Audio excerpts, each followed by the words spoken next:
Olá pessoas, meu nome é Guilherme Rodrigues, estamos iniciando mais um Prosa de TI na segunda temporada, com o apoio da Security Insight, uma empresa de consultoria de segurança, e também do evento BREC, que acontecerá nos dias 30 de novembro e 1º de dezembro, ingressos à venda, links na descrição.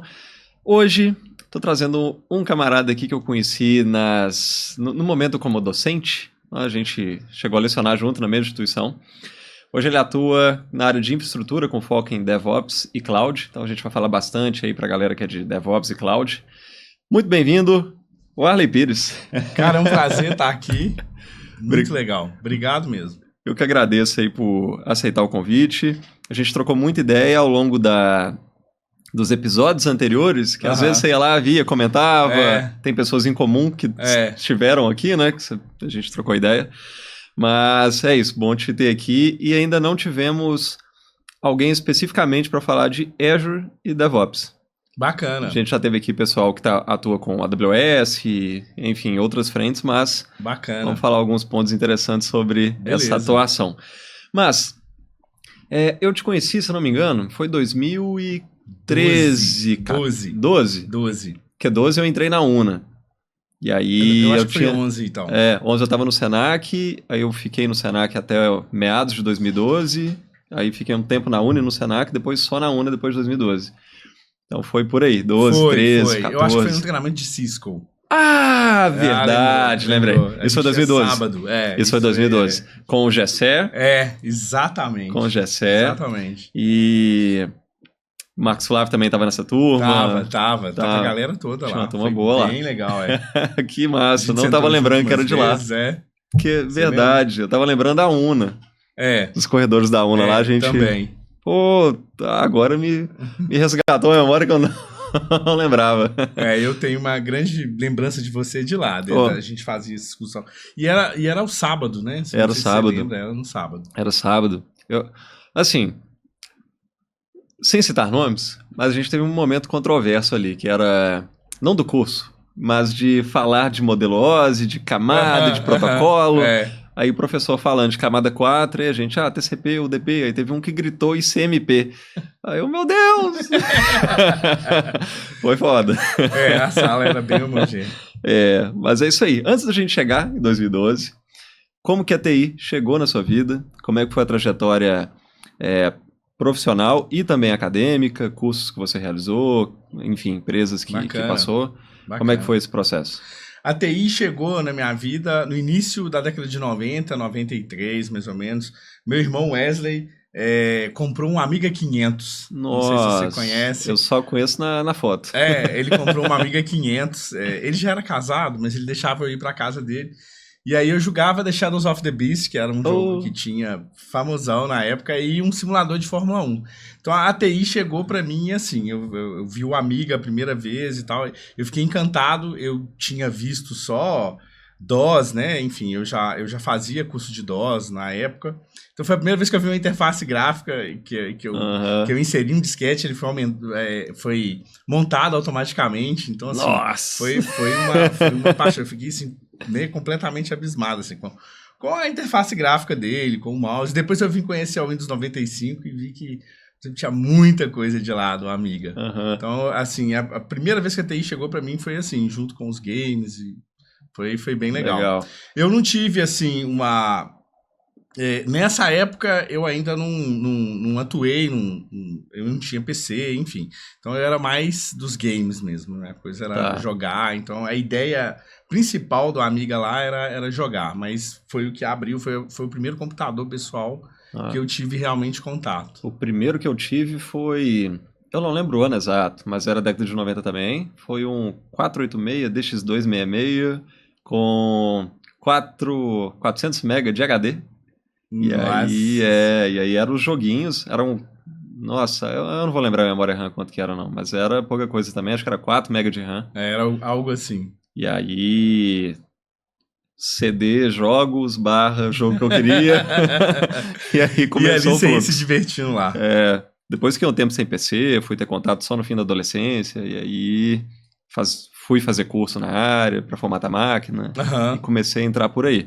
Depois dessa experiência inicial que você teve para jogos, como é que Quando que você teve ali vislumbrou interesse para fazer um curso específico ou graduação? Como é que foi essa evolução? Eu fui fazer curso técnico de processamento de dados. Aí eu tive o primeiro contato com programação, com Pascal, com hardware.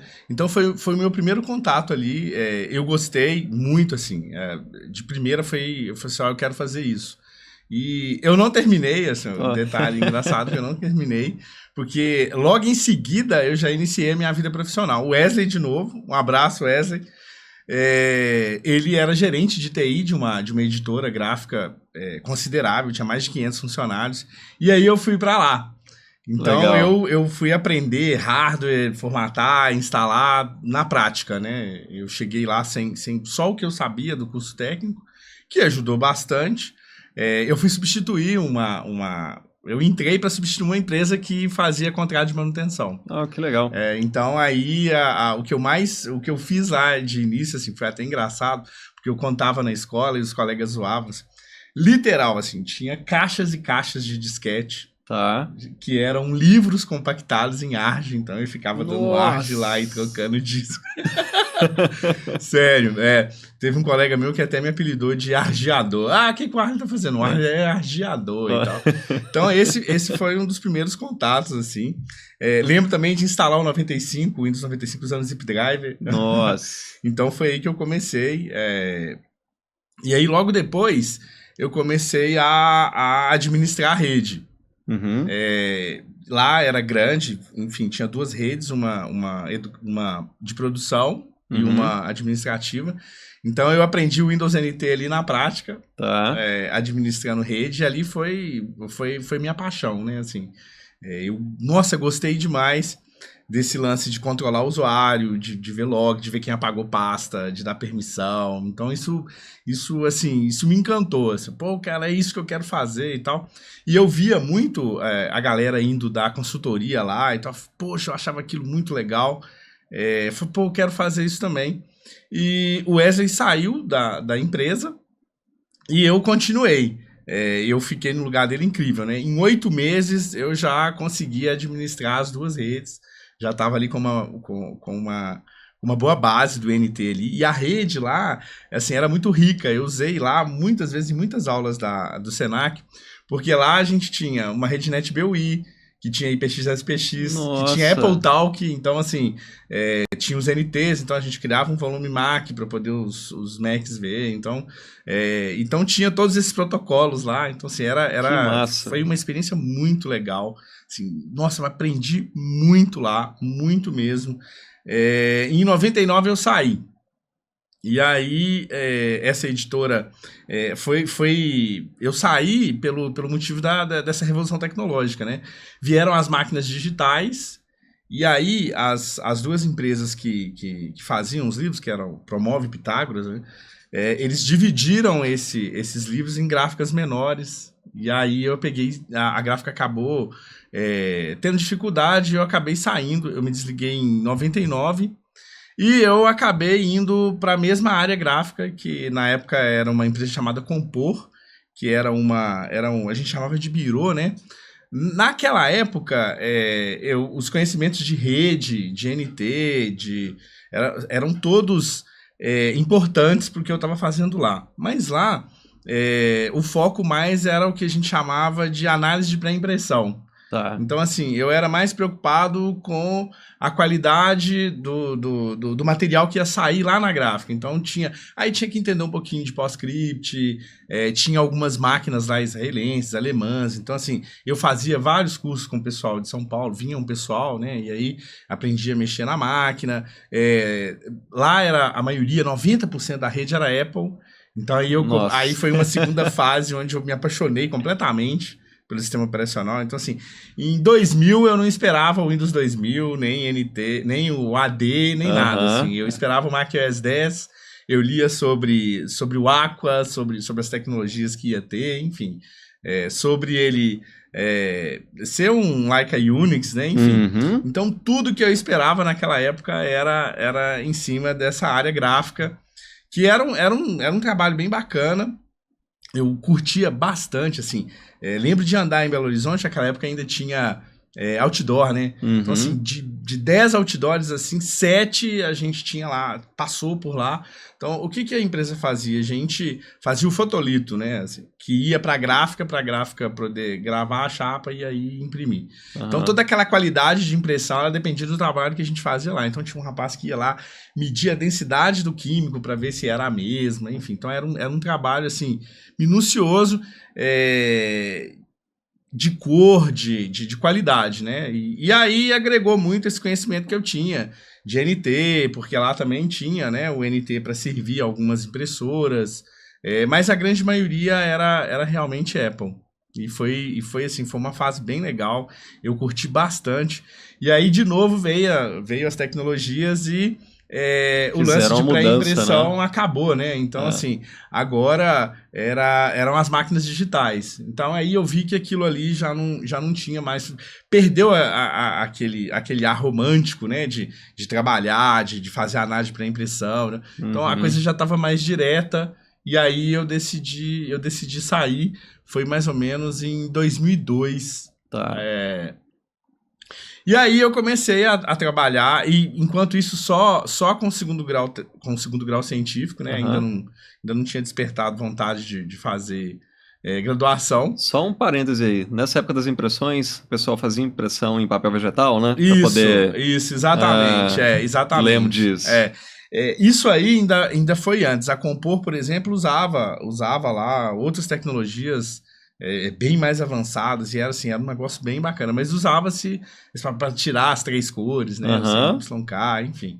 Era bem legal. Eu vivi um pouco disso. Nessa época eu era mais novo ainda, tava começo da adolescência ali. Mas meu irmão fazia uns trabalhos gráficos. Ah, que legal. E aí, trabalhando com Corel, aí mandava pra gráfico papel vegetal pra fazer...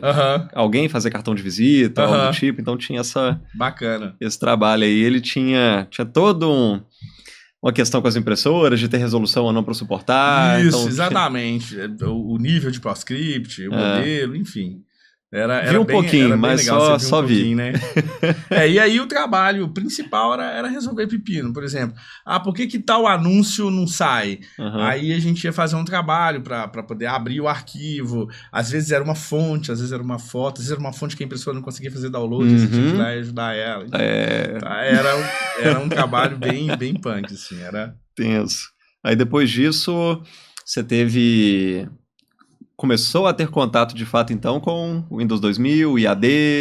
Aí vieram as necessidades. Aí eu vivi de alguns contratos, e aí eu peguei um contrato com uma rede de supermercado, e como até então eu só tinha trabalhado em empresa departamental, eu ainda não tinha muito aquela necessidade de TCP/IP, de Linux, enfim. Então a minha visão era muito departamental. Né? Então quando eu cheguei nessa rede de supermercado, então tinham vários. Então tinha aquela necessidade de interligar, enfim. Então aí eu fui estudar TCP/IP, fui estudar um pouco de Linux, né? E aí me interessei pelo AD, né? Eu ganhei, antes de trabalhar, uma assinatura de 1 ano da Byte Brasil, da Editora Abril. Lembra dessa revista? Lembro. Então, assim, foi uma revista... Eu não entendia quase nada de início, né? Mas me lembro que depois, por exemplo, eu relia, enfim. E isso ajudou bastante também a ter uma visão dessas outras necessidades, de interligar matriz, filial. Então, eu realmente não enxergava isso. Então, por isso, até então, 2003, 2004, eu não conhecia TCP/IP, conhecia Linux. Em 97, 98, meu irmão já era usuário, enfim, já fazia uns testes, mas eu não. E aí eu comecei a sentir essa necessidade. 2004 e 2005 eu comecei a me preparar para o exame 70270, 70290. E aí, junto com isso, aí tem essa partezinha de segurança, que eu não sou profissional de segurança, mas eu sempre gostei muito da área. Então eu lembro que minha mãe trazia uns cadernos para mim acho que é do Globo, de informática. E lá escrevia um cara chamado Alexandre Freire. Não sei se você já ouviu falar no Alexandre Freire. Alexandre Freire foi campeão mundial de invasão. E ele lançou um livro muito famoso na época, 2004, 2005, que é Como Blindar o Seu PC. No início de 2000, esse livro foi muito famoso. Muito famoso. Então, assim, eu estudei o 70270 e o 70290 junto com esse livro. né? E aí comecei ali a melhorar as minhas consultorias e 2007 eu entro para a faculdade e entro para o Senac. E aí foi meu primeiro ano lá no Senac. Eu lembro do Wellington lá. O Wellington, que esteve aqui conosco, o Wellington Meirelles. Abraço. Abraço pro Wellington. O meu desejo era ter o lugar do Wellington, porque o Wellington dava aula de administração de redes. E eu entrei dando aula de Windows, né? Porque entrei... era novato, enfim. Então vamos ver como é que ele se sai. Puxa, dei aula de Windows até falar que chega. Sério, dei muita aula de Windows. Aí eu tive a minha primeira oportunidade para dar o curso de redes, aí foi muito bacana. Aí depois o técnico começou a crescer muito, bastante, né? Ali. Então, 2008, 2009, assim, eu assumi o curso de administração de redes. Depois com o Windows Server, né? Depois eu vinha revisar o curso, enfim, eu dei o curso, eu acho que durante 3 anos, assim, eu acho que de 2008 até 2011, mais ou menos, assim, eu dei o curso, assim, de manhã, às vezes era manhã, tarde e noite. Foi um curso que fez muito sucesso, eu consegui colocar uma metodologia ativa nele de projeto, então a gente tinha uma história... Tinha os departamentos, então tinha galera do estoque, tinha recepcionista, tinha supervisor, tinha gerente. Então tinha onde a gente ia colocar as GPOs pro pessoal de estoque. O estoque é assim, assado. Então o pessoal gostou muito, assim, o curso fez muito sucesso. Apareceram, assim, várias consultorias. Para mim, assim, foi muito bom. Assim, as consultorias aumentaram de tamanho, né, de importância. Eu lembro de ter feito um trabalho de 5 anos no maior cartório do estado. Foi muito legal. Um ex-aluno que trabalhava nesse cartório de pessoa jurídica me chamou. Eu fiquei lá 5 anos no cartório. Foi muito bacana. Foi muito legal essa época. De curso aberto é aquilo que eu te falei. Então, assim, na sala de aula lá você tinha um gerente de TI de uma empresa conhecida em Belo Horizonte que o aluno falava, os outros, todo mundo reconhecia. Tinha motoboy, tinha gente que estava lá só vendo o que estava acontecendo. Então, assim, era um ambiente muito bacana. Então, ele foi propício a isso, a conhecer muita gente, a aumentar as consultorias. E foi muito bacana. Eu quase fiz esse curso. Eu lembro que eu olhei um tempo... Tinha os panfletos ali do Senac, e o primeiro curso que eu fiz, na verdade, quando eu estava ali no final da adolescência, aquela coisa de já pensar em emprego, eu estava terminando o ensino médio. Que ano isso? 2000, 2001. Ah, tá. 2000, 2001. Aí tinha os panfletos do Senac, eu com muito custo consegui o de hardware, montagem e manutenção. Aí eu fiz esse curso. E aí, dentro do próprio Senac tinha as recomendações, né? Agora quem quiser partir para uma área específica, tem esse curso X, tem o curso Y, aí eu vi no panfleto de servidores Windows. Mas eu não sabia exatamente o que era, ainda não tinha trabalhado em um local para poder ter contato com o TI de fato, e me faltava recursos financeiros, né? Vim de uma família bem humilde, assim, o processo foi bem complexo lá no início. Foi até o primeiro filho a entrar para graduação... que aí as coisas começaram a melhorar, eu era sendo o filho mais novo, né?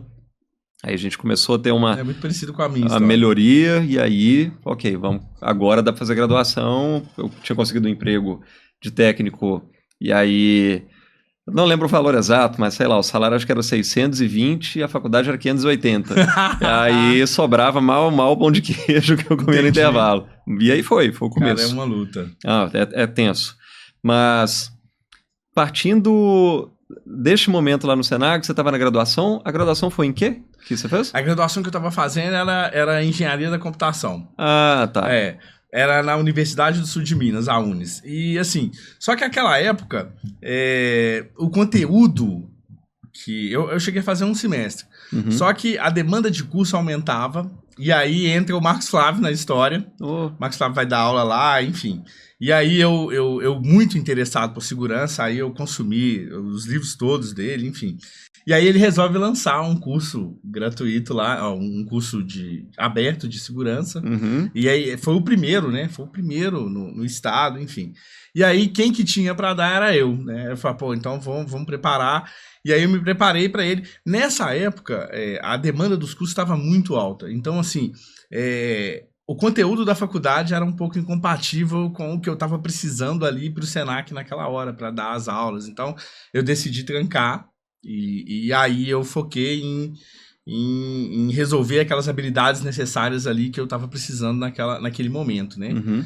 E isso tudo, assim, eu sempre fui muito autodidata, assim, eu sempre gostei muito de aprender com livro. Então, assim, eu tenho os meus livros, então eu ia ali, comprava um livro e esse caso da segurança foi engraçado. Aquele caso eu até comentei no vídeo do Everson, porque aí eu me preparei, eu tive, sei lá, 2 meses ou 3, até que o primeiro curso fechasse. Aí o Marcos, não, porque eu vou, pro curso ficar legal, então eu vou convidar um cara para assistir. Eu falei, pô, bacana.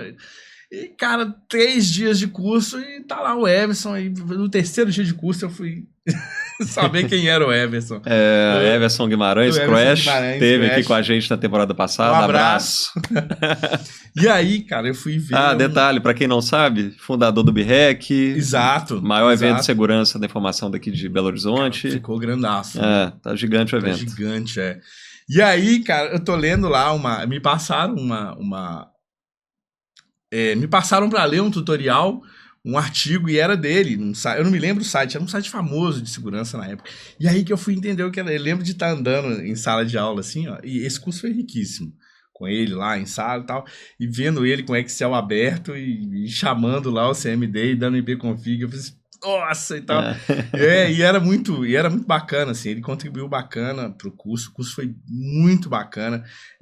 Ele aumentou as minhas consultorias nessa parte de segurança, então, assim, o cara ia fazer o curso, e aí fazia o curso, achava legal, eu falei, cara, quero um projeto de segurança, quero fazer e tal, e aí convidava a gente, então, essa parte de segurança também foi muito importante. E esse lance do Everson participar também foi muito curioso. Cara sensacional, o Everson com todo o conhecimento dele ali, o cara só agregou, foi muito bacana, A gente chegou a fazer uns cenários mais avançados, lembro da gente colocar o Beast numa máquina e fazer invasão e depois fechar a porta, a gente estava usando wipe tables no meio. Então, assim, a gente fez o curso muito prático, o mais prático possível pra galera. Legal. Foi muito legal. E o curso também foi um sucesso, né? Ele fechou vários depois. E aí eu entro no técnico ali de 11 para 12. Para lecionar no curso técnico. No curso técnico, Legal. E de 11 para... E em 10 eu volto à graduação. Aí eu queria fazer uma coisa que me agregasse. Então, como... as consultorias estavam crescendo, eu senti uma necessidade de conversar com o cliente, de tangibilizar ali aquela tecnologia, tudo que eu conhecia. Então eu fui fazer um curso de gestão em TI, foram, acho que 80% das cadeiras de desenvolvimento, mas assim, tinha muita coisa de COBIT, de ITIL. Então assim, foi um curso que me agregou muito, assim. Eu deixei de ser um escovador de bits, para também ter essa capacidade de argumentação, visão de gestão. De retorno de investimento. Projetos. De projeto, né? De aprender projeto, enfim. E aí foi muito bacana. Melhorou muito as consultorias que a gente deu, principalmente... no fato de a gente conseguir, fazia muito isso, assim, de apresentar o antes e o depois, depois da consultoria. Então isso foi muito legal também, foi uma experiência muito boa. Essa graduação, realmente, assim, eu escolhi a dedo, estava naquele momento onde podia escolher, né? Falei, vou escolher uma coisa que me traga novas habilidades. E aí, para mim, foi sensacional. E aí eu já emendei logo numa pós, o Wellington falou assim, pô, agora você tem que emendar numa pós. E aí eu acabei emendando numa pós, né? Aí eu saí do Senac em 13 e eu passei um período na UNA, né? Eu acho que de 13, 14 e 16 eu fui pro Promove. E aí eu lecionei no curso de redes lá até 2020. Legal. E essa... Da trajetória acadêmica em si, teve alguma situação, algum caso que talvez te marcou de aluno? Eu estava até conversando com o Wellington antes. A gente falou sobre o quanto que é gratificante ter o retorno de aluno depois de um tempo que ele talvez formou e entra em contato, que eu consegui ter uma proposta, ou aquele estágio lá que você me ajudou, que me indicou, algo do tipo. Teve alguma situação que você lembra? Tem. Inclusive, assim, tem tanto no Senac quanto na UNA. Na UNA tem uma história curiosa, porque, assim, eu fui dar consultoria nesse cartório, E aí eu convidei um aluno da UNA na época e ele ficou lá, ele saiu recentemente, ele até entrou em contato comigo, ele saiu recentemente. Ele ficou lá uns 8 anos. Legal. Então isso foi muito bacana. Nesse período todo, assim, tem várias histórias, assim. Lembro da história de um curso aberto de administração de redes, que o cara era motoboy da empresa, ele entregava as coisas, enfim. E ele foi lá fazer o curso e ele depois mandou e-mail e falou assim, cara, eu tomei o lugar do administrador de redes, assim. Ele administrava ali naquele conhecimento empírico dele, eu fiz seu curso, assim, eu peguei o projeto que a gente faz no curso e puf, na empresa. Assim. E isso não tem preço, né, cara? Não tem. Isso é muito legal. Contribuir com a transformação de vida da pessoa não tem preço. Não tem preço, Você vê que o cara mudou de vida com aquilo ali, assim. E tem uma questão também sobre não só a possibilidade, né, de transformar a vida do outro pela educação, mas o networking que a sala de aula presencial promove e proporciona. Não tem base. Não tem. É muito legal. É muito legal. E eu sinto muita falta disso. Né, assim, hoje eu não leciono mais, eu sinto muita falta disso, é uma das coisas mais legais que tem. Eu fiquei uns anos sem lecionar, né, 2020 até final de 23, e para ver também se sentia falta, tava buscando outras coisas, outras formações, e no início, ok, mas deu 2023, cara, tá fazendo falta entrar em sala de aula. Agora. Eu tô sentindo um pouco. Eu fui dar uma palestrinha numa escola. Um ex-professor meu me convidou, ele foi professor meu no curso técnico que eu fiz, que eu nem terminei e tal, e aí eu fui lá palestrar, fui falar de nuvem lá na escola para ele e tal. Foi muito legal, acendeu aquela chama de novo, assim, então, muito legal. É legal, e agora você já começou a puxar o próximo assunto que eu queria puxar, você falou de cloud, dar uma palestra de cloud. Hoje você atua com infraestrutura, atua com cloud, com DevOps. Conta pra gente... primeiro, antes disso, às vezes quem está assistindo a gente e não entrou na área, está entrando na área, não faz nem ideia do que é atuar com Azure ou o que é atuar com DevOps. Então, falam pra gente um pouco como que é a rotina, como é o dia a dia de quem atua com DevOps e Cloud. Cloud Computer, para mim, que estou aí desde a época do NT, enfim, assim, é a melhor fase para se trabalhar com infraestrutura, assim. Abstrair a camada dos servidores, toda aquela camada física ali, é uma hardware. Coisa muito boa, né? É muito boa. Eu lembro de ter visto uma entrevista uma vez do Steve Jobs e do Bill Gates, eles falavam do futuro, foi uma das últimas vezes que eles se encontraram, e o Bill Gates falou uma coisa assim, interessante na época, ele falou assim, o profissional do futuro, ele vai trabalhar muito mais com a calculadora do que propriamente ter aquele conhecimento de ficar subindo serviço, mais operacional. E hoje eu posso falar que nuvem é isso, assim, o meu dia a dia é muito mais preocupado com a calculadora, com os custos, do que a gente consegue fazer uma implementação de um ambiente de forma muito mais rápida, né? Hoje a gente já chegou na infraestrutura de código, né? Então, se antigamente você dava 1000 avançar para instalar um SQL Server, por exemplo, hoje um arquivo com 3, 5 linhas, você tem ali o SQL Server funcionando. E um ponto importante até para complementar nisso. Eu atuei muito tempo também com consultoria, desde quando eu estava como aluno na graduação, atuei em uma empresa de consultoria, isso em 2008 que eu entrei nessa empresa. Depois eu saí, passou um tempo, algumas pessoas voltaram a me procurar para poder prestar serviço nesses locais, de novo, né? Que eu atuei pela empresa anteriormente. Aí eu abri meu CNPJ em 2011, que foi a época que eu entrei no Senac. E aí começou a docência e consultoria.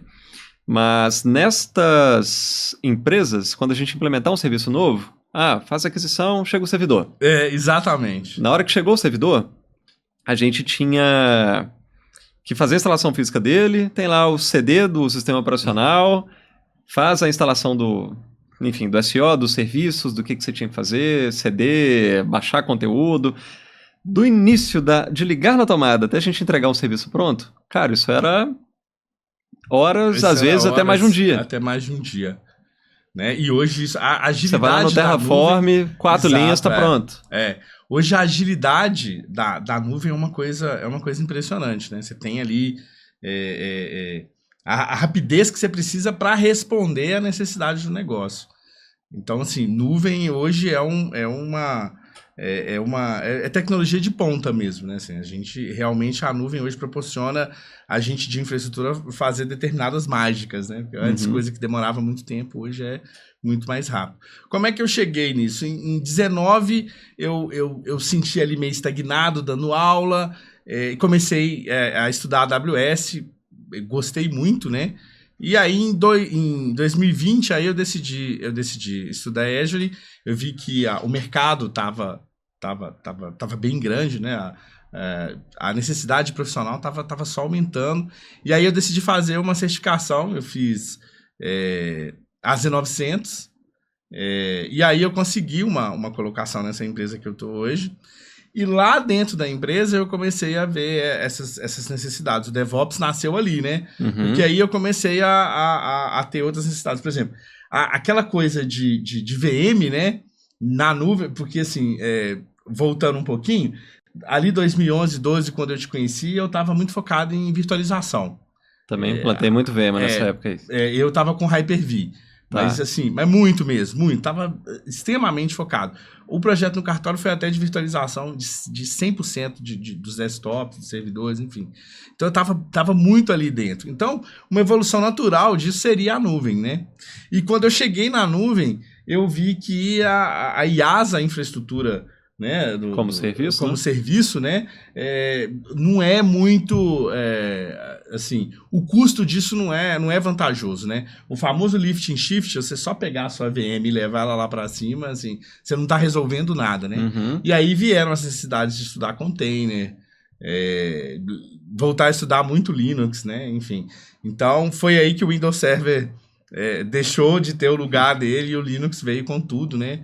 Então hoje, por exemplo, eu não deixo de rodar um SQL Server no Linux para rodar no Windows de jeito nenhum, né? Porque assim, a facilidade que você tem de fazer isso em container, né?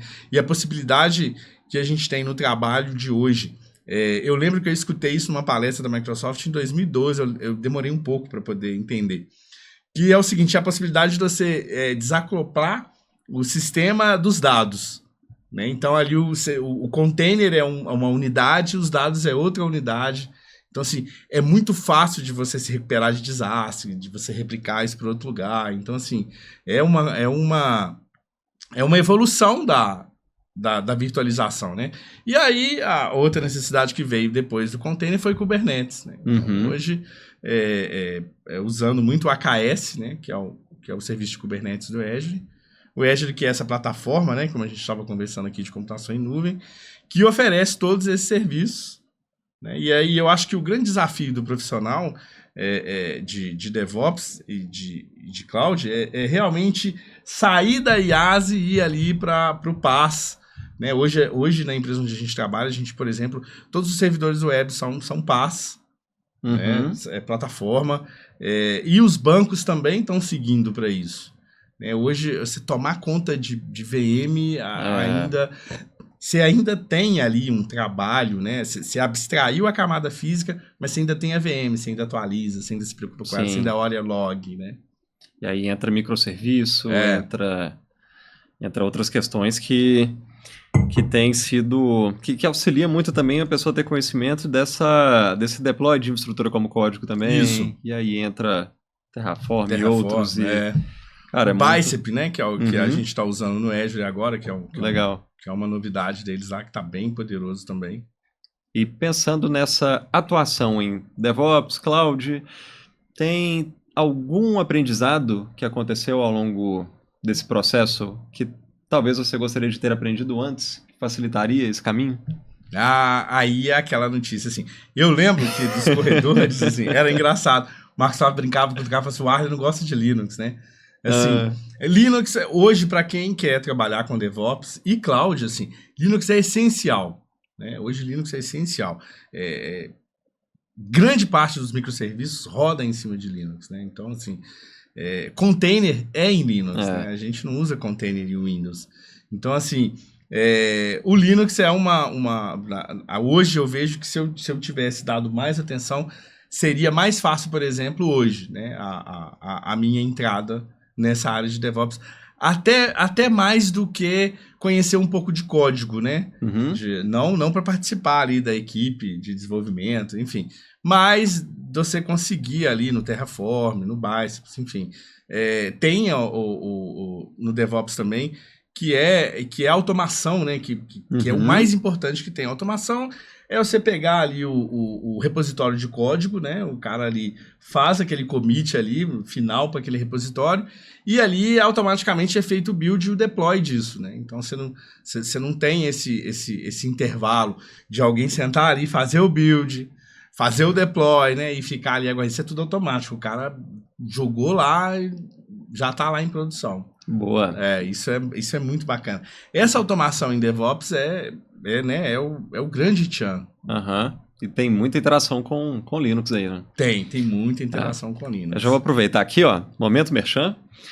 Tem um curso de Linux na Udemy, esse curso de Linux meu já está na casa dos quase 10 mil alunos. Puxa, que bacana. E aí tem lá desde pegar na mão, o cara que nunca viu Linux, tem um módulo, olha, essa interface, é isso que existe, o que é distribuição, até a pessoa chegar no shell script, chegar na expressão regular, vai desde o início ali até... E o bacana é que o Linux do DevOps, ele é um Linux mais operacional. Então, se você consegue operacionar um sistema, copiar... Se você entende de permissão de usuário, né, se você entende de segurança, já ajuda bastante. Então, assim, você não precisa mais saber Samba, Squid, né? Não é essa a ideia. O Linux usado lá, ele é mais operacional ali mesmo, né? Mais copiar, comandos para administração do sistema. Do sistema, exatamente. Ó, então esse curso mesmo, eu já vou deixar o link na descrição de quem estiver vendo no YouTube, já vou deixar um voucher promocional com o menor preço. Bacana, já deixa aí. Bom... Outro ponto importante, para quem deseja entrar na área, seja de DevOps, seja de Cloud, ou até mesmo de TI, dependendo de algumas questões serão relacionáveis, qual recomendação você traria para esse profissional que deseja entrar na área?